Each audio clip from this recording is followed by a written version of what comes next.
don't even remember. I should really mark the beach, because this is a bit annoying. It must have been this way then.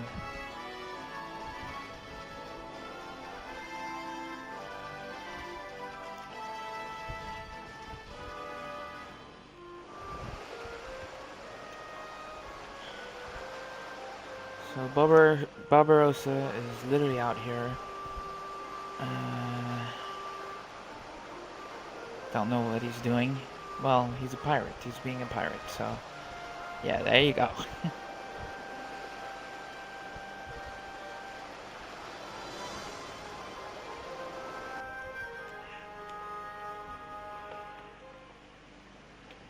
Oh, it's a weird ghost ship. The ghost ship SS Funky Francisca. Aye, a life on the lonely sea is the only life for me. Yo-ho-ho, the life for me. Idia, tell me that this isn't what I think it is? It's a ghost ship, all right. In every sense of the word.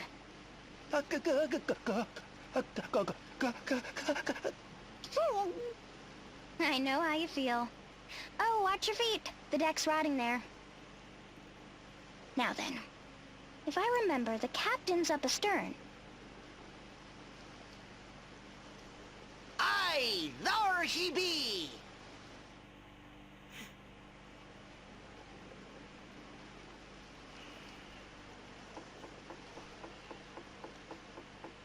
Captain Barbarossa. Here you are. Ho-ho! If it isn't the Sword Master's favorite pupil.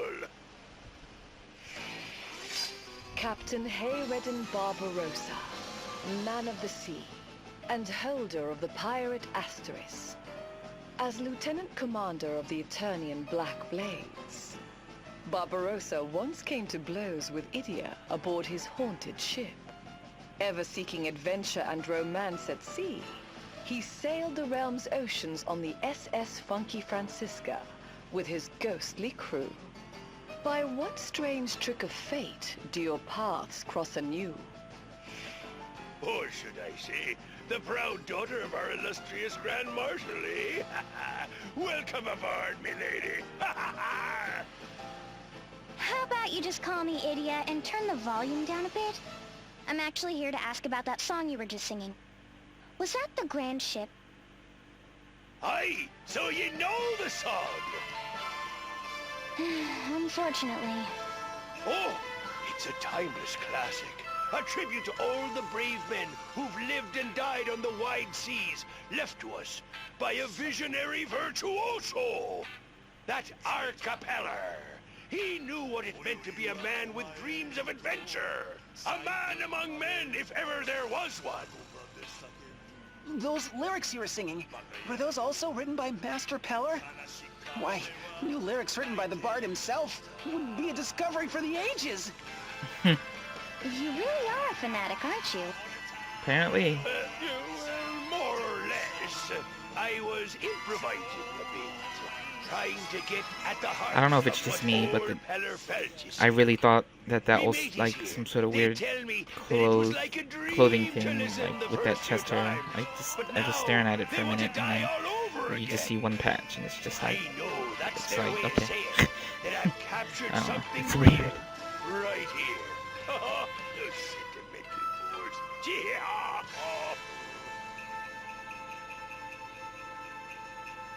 Anyway, we're here on behalf of Rocka Peller. He's the grandson of the guy who composed that melody you're singing. He seems pretty troubled by you and Praline. Any idea why that might be? That scurvy diva! She just had to go stirring up trouble, eh? Scurvy diva? That's some way to talk about a former comrade in arms. I've got me mateys here. I don't need some prima donna who thinks she's better than me, cause she's got a gang of deluded fan lovers. She'd go around the Black Blades, claiming that she did more than any of us. That she was the one pulling all the strings. Why, she'd even ask me what I was good for. After all, you're always drifting around on that dingy old thingy of yours. When the Blades were disbanded, she took off solo without looking back. And when I finally hear from her, it's this!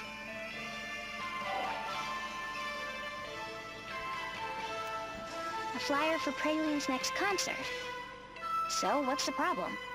The diva of the battlefield, Praline a la mode, is set to cast a dazzling arise on the musical discovery of the century. What? I guess she means she'll breathe new life into it? It's one thing to set her sights on a classic like this and think she can just recycle it for her own gain. But that's not even the worst of it. Why, she means to take this timeless ode to the men of the sea and slap her silly, sappy lyrics all over it. She'd make a mockery of a man's dreams, turn a soul-stirring sea shanty into some sugar-spun confection of conceit. Why, I was so blinded with rage that I sailed straight to that other land to demand that he take action. That's it. And you were probably roaring and shouting up a storm the same as you're doing now. In other words, he shouted so loud that nobody heard him. Are you serious? At least we've heard both sides of the story now. Praline wants to use the song for herself, but she's so painful to listen to that her message was totally lost on Peller. And Barbarossa doesn't want her to, but he shouts so loud that no one can hear him past the ringing in their ears. What a pair. Look, we're going to go and explain the situation to Rockefeller. Don't you let that girl crush a man's dream! I know what old Arca would have wanted. The proof's right here in... Oh, save your breath. The decision is Peller's, not mine. Just stay here on your boat until we return. And try to keep it down, will you?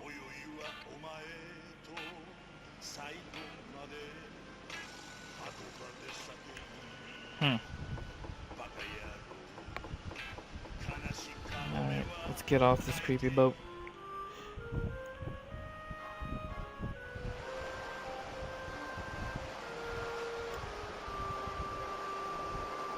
Well, I already know what I'm gonna choose. I'm tired, guys, by the way, so sorry if I'm not too into this moment. As soon as we get our asterisk, I'm probably gonna end it off there.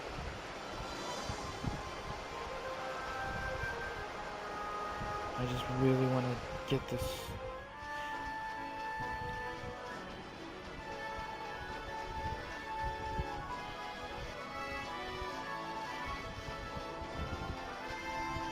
So for some reason this guy has to be all the way back in this dungeon area.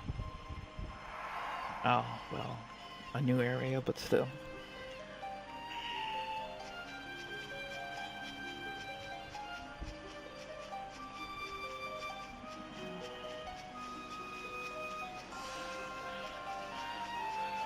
So new rule, I'm gonna get all this stuff off screen. At least as it goes to red chests. If you're not looting and exploring the area, you know, you should be, because there's not really a moment that you shouldn't be exploring. So I'm gonna do it off screen. I don't think it's, I mean, they're red chests, they're basically normal items most of the time. But if we find anything, you know, extremely helpfully useful to find, we'll show it. Mainly the blue chest. Blue chest like this one will be shown opening and all that stuff, for sure.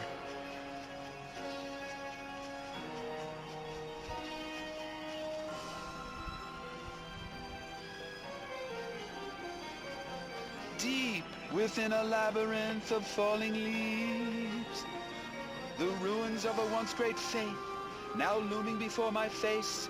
I find myself rooted in place. Hey. Is this how you always do your, composing? Oh, so, you return. But yes, the voice of eternity whispers directly into my heart, filling my soul with song. And what does the voice of eternity tell you now? Not a thing. So can you hear it or not? I could hear it when I had some peace and quiet. Well, sorry for the interruption.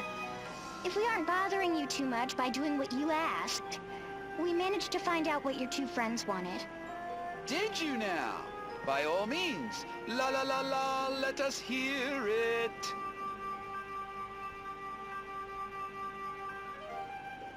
So, in short, Miss Alamode wants to arrange my grandfather's song in her own style.